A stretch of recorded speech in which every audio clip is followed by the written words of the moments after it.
Okay, Kia K2 500. Yan. Kakabitan namin siya ng retrofit. Okay, itong headlight na to. Yan yung stock niya. Dito tayo sa kabila. Okay, yan.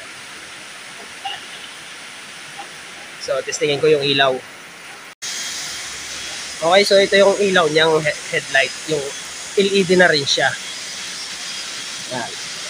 Kaya lang, ang system nito ay sabog ang liwanag niya. Yan. Okay. Yan yung ilaw niya.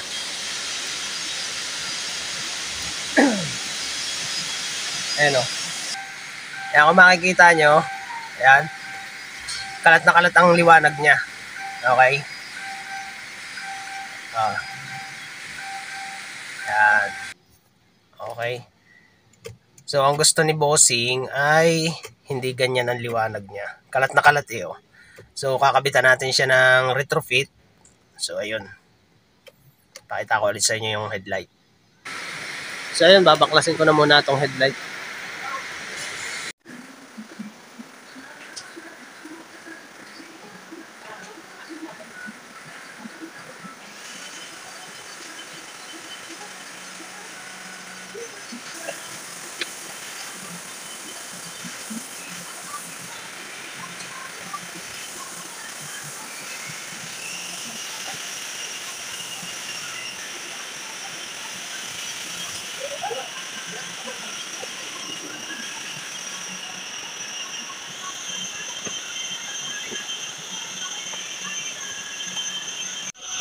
So ayun mga boss, nakakalas ko na yung headlight assembly.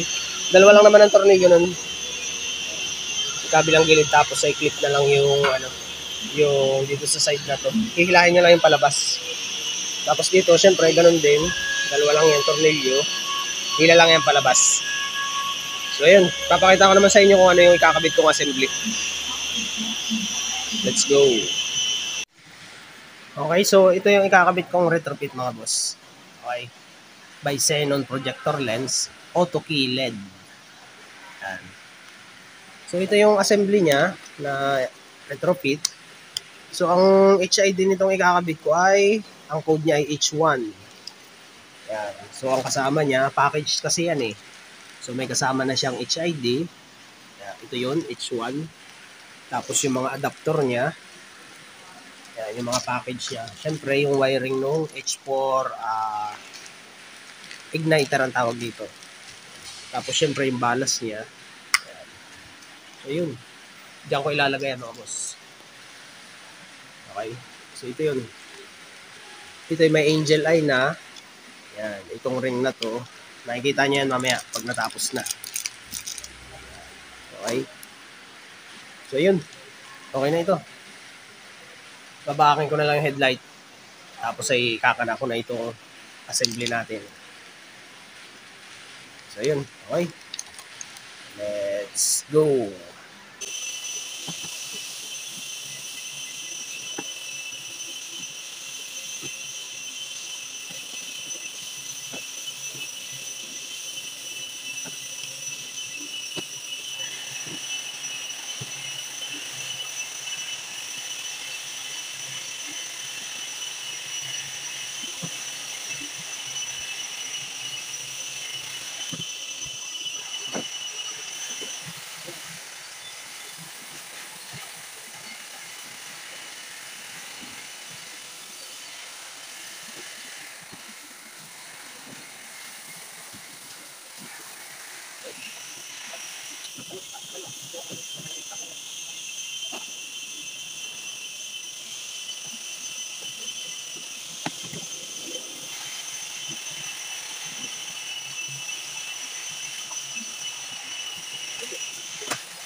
So, ayun mga boss, ikakabit ko naman itong retrofit natin doon sa headlight assembly.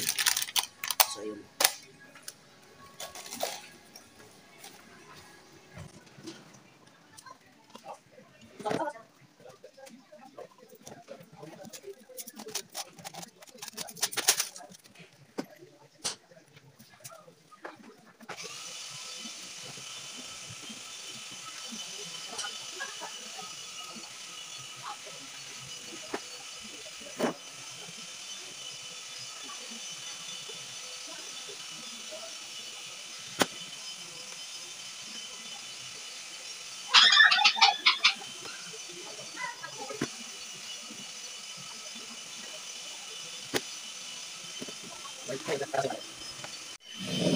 So, ayun mga boss, ang ginawa ko dyan, hindi ko muna kinalas itong plastic niya. Okay? Para kahit hawak-hawakan natin, hindi siya magkakaroon ng bakat ng kamay or ng daliri. Tapos kinuha ko yung goma niyan kasi may goma yan eh. Tapos ang ginamit kong adapter niyan ay H4. Yan. Okay? So yan, pantay na pantayan. Hindi naman tayo magkakamali diyan, gawa na may guide na yung H4 natin na adapter. Yan, yung pinaka-washer niya. Ayan, oh. Tapos yan, wala akong binutas dyan. Kasi may kanal ito eh. Kinalas ko rin yung ano niyan. Yung umbrella kung tawagin. Yan. Ito yung lock niya, kinalas ko din. Ito yung lock ng H4 na valve. Yan. Yan yung mga kinalas ko. Tapos, yung mga tornilyo niyan, nandyan pa rin. Hindi ko siya tinanggal. Yan, oh. Ito yung isa. Ito yung sa umbrella. Ito yung sa lock ng H4. So, ayan. Wala tayong tinabas dyan. Okay? Ayan. So, ito yung mukha niya. Okay? So, yun. Yung isa na ayos ko na rin yan. Nagawa ko na rin. May plastic pa yan. Mamaya ko na tatanggalin yung plastic niyan pag bubuuhin ko na yung pinakang lens niya. Yan. Kakabit ko na lang yung HID tapos ay bubuuhin ko na to. Okay na ito. Itong isa nalinisan ko na yung ano nito, yung reflector niya. Ito lilinisan ko pa to. So yun. Okay na ito.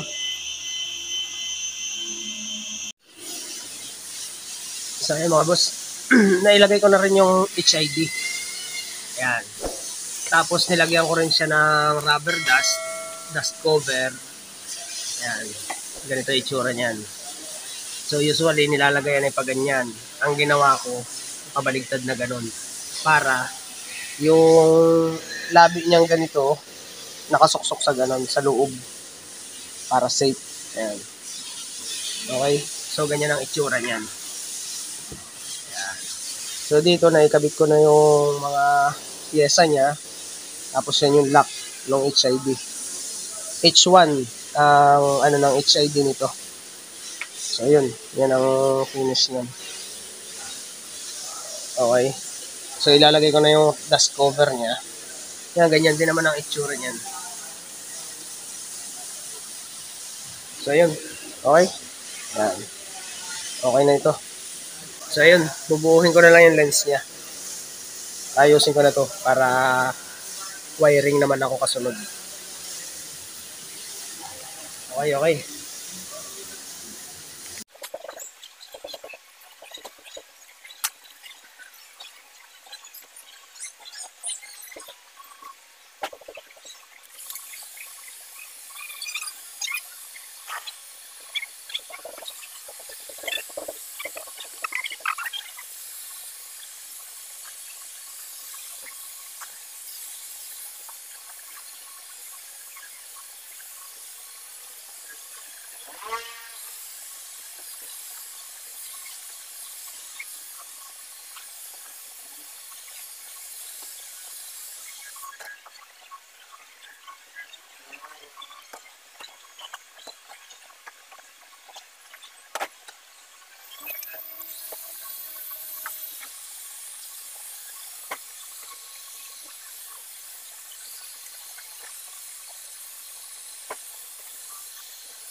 So ayun mga boss, ayos na. Naikabit ko na yung HID, yung assembly ng projector. Tapos ganito ang ginawa ko dito sa likod. Nung nilagyan ko siya ng dust cover, tapos nilagyan ko pa siya ng masking tape para silyado siya. Para kahit matuluan ng tubig katulad yan, dito napatak ang tubig, silyado pa rin siya. So yun, pati itong kabila, ganun din. So magwa-wiring naman ako ngayon pagkatapos. Tapos na ito eh. So kasunod ko na, wiring naman. So ipapakita ko rin sa inyo kung paano ko i-wiring itong sa projector. Okay? Yan. So dito naman mga boss, ang ginawa ko, dito sa socket nito, do sa angel eye niya, pati do sa ring, yung LED na ring, do sa dito. Yan. Tsaka do sa devil's eye niya. So ito yung wiring nun. Ang ginawa ko dyan, naglagay ako ng socket connector. Yan. Okay? Yan ang ginamit ko dyan. Natatanggal ito. Tapos, syempre yung wiring niya, nilagyan ko ng label.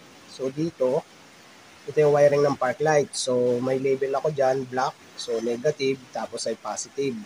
Yan. Tapos dito sa isa na to, ito yung headlight on. Ito yung pag nagbuhay tayo ng park light, maliwanag. Tapos pag nagbuhay tayo ng headlight, mamamatay yung devil's eye niya, yung red. Tapos, mababawasan ng lakas ng liwanag yung dun sa ring. Yan, dun sa ring. So, ganito ang ginawa ko dyan. Yan. So, itong puti na ito yung para sa headlight on. So, gray-red.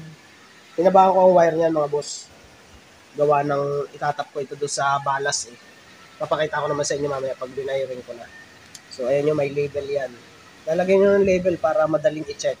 Just in case na magka-problema o kailangan natin i-check. Or kung i-check ng ibang technician, edi at least ay may label na. Hindi sila malilito or hindi ka malilito. Ayan. So, ganyan ang style. So, pagka halimbawa, just in case na ipupull out ang headlight, plug and play lang, nakasakit tayo dyan. Ayan. Okay? So, yun. Ito, i-missing ko na lang ang wiring nito. Tapos ay magwa-wiring naman ako nung sa igniter. Okay? Okay na to. Ganyan ang style. Yung isa, lalagyan ko rin ng label. Park light, headlight, on. Okay?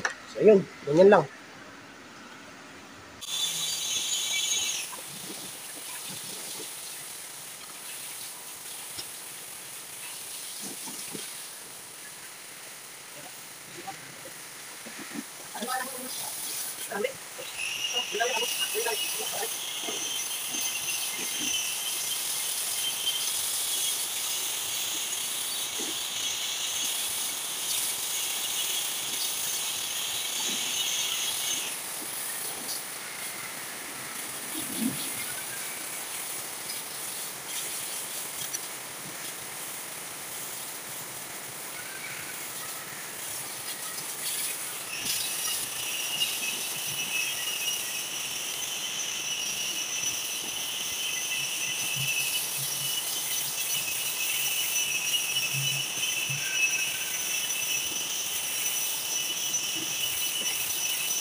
So, ayun mga boss, okay na. Nailinya ko na yung sa igniter. Okay, yung mahabang wire na kasama niya. So, dito ko nilagay yung igniter. Yan. Naka-cable tayo doon sa loob, doon sa cable na ito. Ayan. Naka-cable tayo sa likod nito.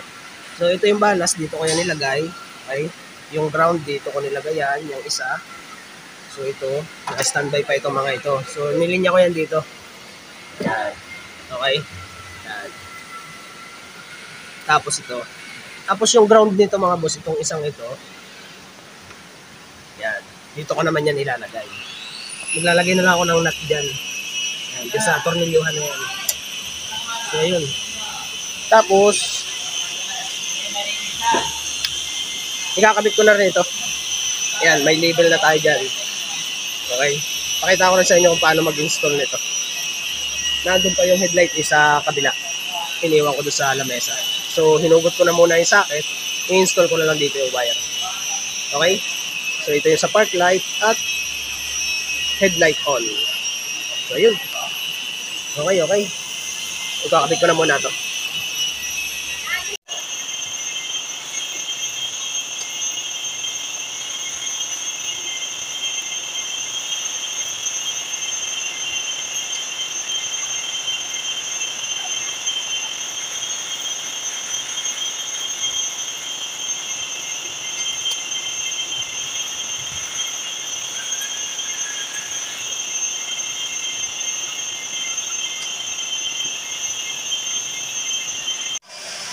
So, ayun mga boss, na-tap ko na yung park light. Okay, ganito lang yung style niyan.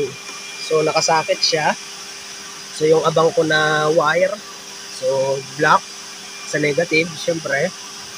At itong isa, para sa red black. So, kuryente yun ng park light. Ayan. So, ito naman, sa headlight on, dito ko na nilagayan. Dito sa socket ng balas. Para pag nagbuhay ako ng headlight, ay mamamatay yung red light no devil's eye no projector. Yan. So dito sa kabila, yan, na-tap ko na rin. So yung ground, nailagay ko na rin yun doon. Okay? So ayan, ito yung sa balas. Ayan, nakatap na rin yan no, sa headlight on. Okay? Yan. So yung sa park light, syempre nakatap na rin yan. So pag isasalpa ko na yung headlight niyan, yung projector, pa-plug ko lang yan dito sa socket. So, ayun. So, ito namang isang ito, abang na lang yan just in case may paggamitan ako. So, 4 ang socket yan ginamit ko. Pero 3 lang yung ginamit ko dito. So, ayun. I-missing ko na lang ito. Tapos ito, may gagawin pa ako dito. Magre-recta tayo nito sa recta sa battery. Okay? So, ayun. I-missing ko na lang ito. Tapos magbili niya ako ng wire papunta doon sa battery. Okay? So, ayun mga boss, dito na ako naglinya nung recta sa battery. Yan, so dyan ako nag-tap. Okay, may terminal na bilog lang yan. So, ito yung fuse. So, hindi ko na ginamit yung original na fuse niya. Kumuha na lang ako ng rubber na fuse para secure yung ano kasi nasa labas ito ng sasakyan eh. So, naglagay na rin ako ng label. Yan, headlight projector. So, dito ko yung pinadaan. Sa ilalim. Tapos doon sa ibabaw. Tapos diretso yun doon sa paunahan. Tapos diretso dito. Yan. Hanggang doon. Sa unahan na yun. Ayun yung wire na yun. Yan hanggang dito mga boss. Yan. Okay, mga naka-strap yan. Naka-cable tie. So doon naman tayo sa ibabaw. So dito. Dinugtong ko na yan dito sa positive no wiring ng headlight. Yan. Doon sa igniter kung tawagin. So ito yung original na fuse niya, pinutol ko na yan. Dinugtong ko na dito. Hindi ko na to ginamit, pero pwede rin naman gamitin yan. Nasa sa inyo na yun. Ngayon, kukunin ko na lang yung fuse niyan. Okay? So yun, ito na lang yung ilalagay ko yung fuse dun sa rubber na fuse holder dun sa battery. So ito, i-missing ko na lang ito dito. Okay, patapos na ito. Kasi isasalpa ko na yung headlight. Okay na yan.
So ayun mga boss, ayos na. Okay na. Ayan yung finish. Na-install ko na rin. So dito naman tayo sa kabila. Okay. So ayan yung finish natin na projector lens. Okay. So tetestingin ko naman. So ito yung sinasabi ko sa inyo. Yan. Yung may kulay pula siya. Tapos mas malakas yung ilaw ng puti. Tapos dito, ganun din. Yan. So buhayin ko naman yung headlight. Yan mga boss, buhay na yung headlight. Pansinin nyo yung ring, nabawasan ng liwanag niya. Yan. Buhay na rin yung headlight niyan. So dito, ganun din. Pares lang yan. Okay. Check natin yung dim at bright.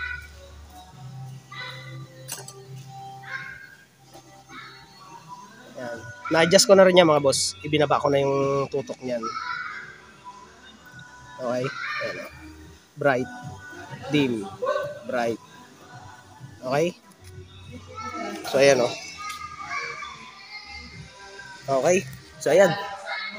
Okay na ito. Ang adjustan niyan boss dito ay makikita dito. Ayan. Down, up. Pipihitin nyo lang yan para maitutok yung ilaw natin yan. Taas baba lang naman yan. Yung left and right naman yan. As is yan eh. Hindi naman na kailangan i-set yun. Pero depende pa rin sa inyo. So yun. Okay na yan. Sasara ko na lang ito tapos final check. So ayun mga boss. Kia K2500. Installation ng retrofit projector. Okay. So testing. Okay. Park light.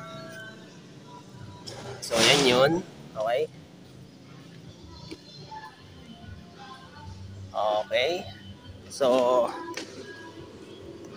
headlight naman. So yan naman ang headlight. Okay.